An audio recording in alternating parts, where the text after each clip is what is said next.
नमस्कार बंधुरा सबाई के स्वागतम। प्रतिदिन मतो आज के चले एसेছি রান্নাঘরে। আজকে রান্না করব এই যে চিংড়ি মাছ নিয়ে নিয়েছি, বেশি বড় বড় না, মাঝারি সাইজের চিংড়ি মাছ আলু দিয়ে মাখামাখি ঝাল করব। এই ছোট চুনো মাছে মাখা করব আর বেগুন কেটে নিয়েছি, বেগুন ভাজা করব। তাহলে রান্নাটা শুরু করছি। কড়াইটা বসিয়ে দেব।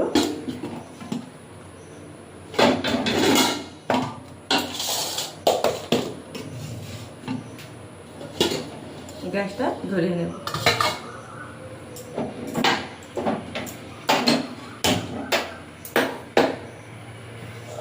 এই ছোট মাছের এই যে ভাজা লঙ্কা আর পেঁয়াজ ভাজাতে মাখা করব। তাহলে মাছগুলো ভেজে নেব। মাছগুলো ভাজা হয়ে গেছে, ছোট মাছগুলো এবারে তুলে নেব। যে পেঁয়াজ আর লঙ্কাও ভেজে নিয়েছি, এবারে ছোট মাছগুলো তুলে নেব, নিয়ে বেগুনটা ভেজে নেব লবণ হলুদ।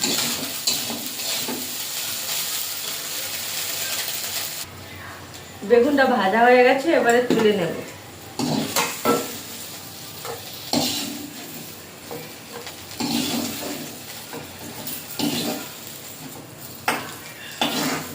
এবারে চিংড়ি মাছ আলুর তরকারিটা করব। কড়াইতে তেল দিয়ে দেবো।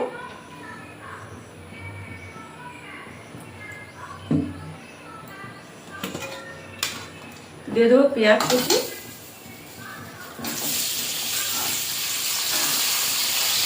পেঁয়াজটা ভালো করে ভাজা ভাজা করে নেবে। আপনারা এই যে চিংড়ি মাছ আলুটা এমনি ভেজে নিতে পারেন, আমি একবারে তুলে দেবো।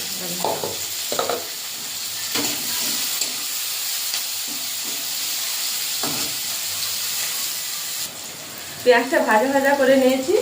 এখানে রসুন, কাঁচা লঙ্কা, শুকনো লঙ্কা বাটা আছে, দিয়ে দেবো। দিয়ে দেবো আদা বাটা, জিরে বাটা, আর দিয়ে দেবো অল্প একটু ধনের গুঁড়ো। দিয়ে ভালো করে মশলাটা কষে নেব।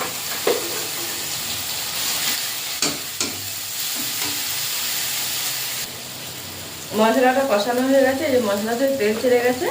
এবারে চিংড়ি মাছগুলো দিয়ে দেবো। দিয়ে দেবো কেটে রাখা আলু আর পরিমাণ মতো লবণ।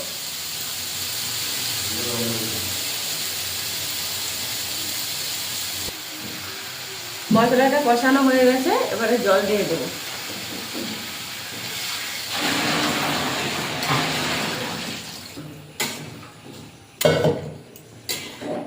দিয়ে ঢাকা দিয়ে দেবো। এইদিকে ছোট মাছের মাখাটা করে নেব। এই যে শুকনো লঙ্কা, তেল আর লঙ্কা,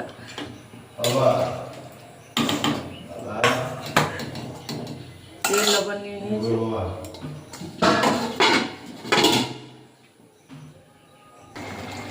চিংড়ি মাছ আলু দিয়ে ঝালটা হয়ে গেছে, এবারে নামিয়ে নেব।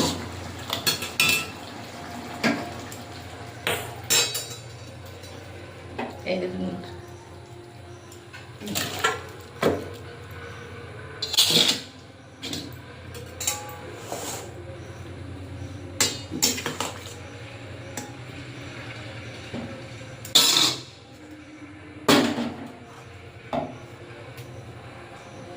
বেগুন ভাজা, ছোট মাছ মাখা, চিংড়ি মাছ আলু দিয়ে ঝালটা হয়ে গেছে।